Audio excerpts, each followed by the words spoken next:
Well, I play Mrs. Danvers, the housekeeper.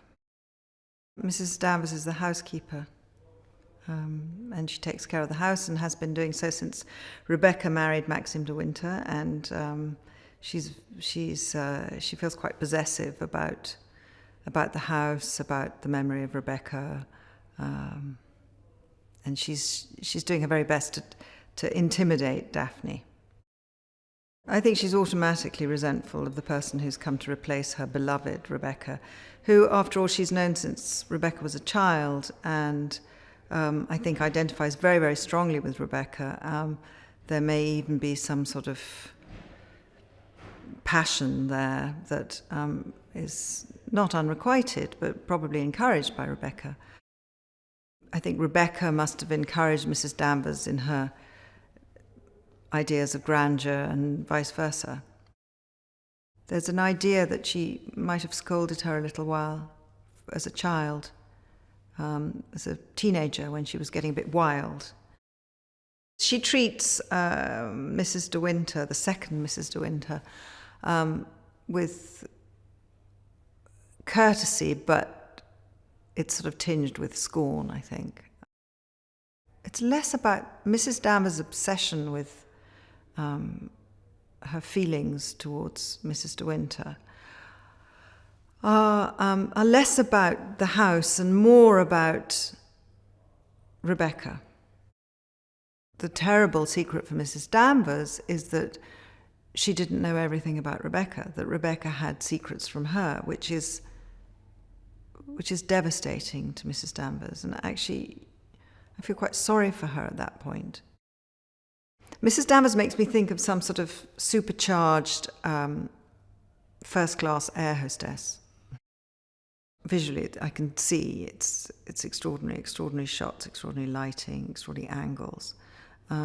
So I think it's going to be quite frightening.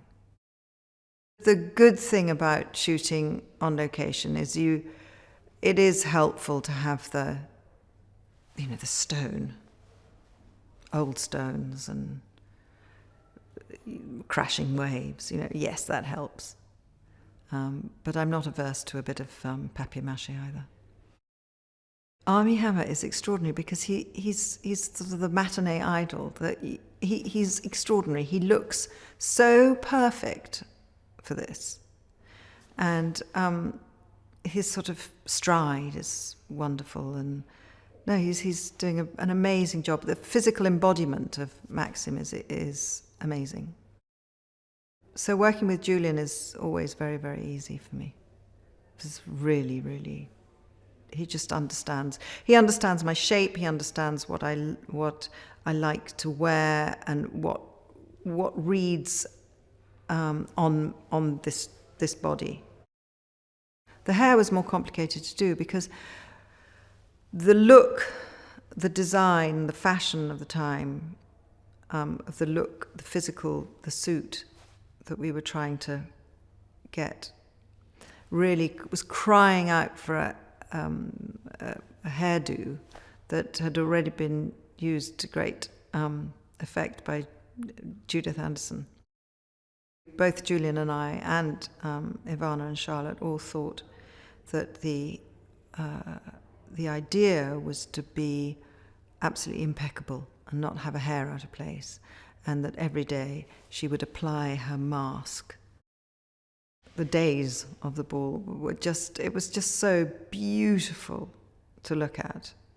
And then we did that was one day. Then there were actually quite a lot of days where you come away thinking, oh, I'm really excited. Ben is very hands-off as far as acting is concerned.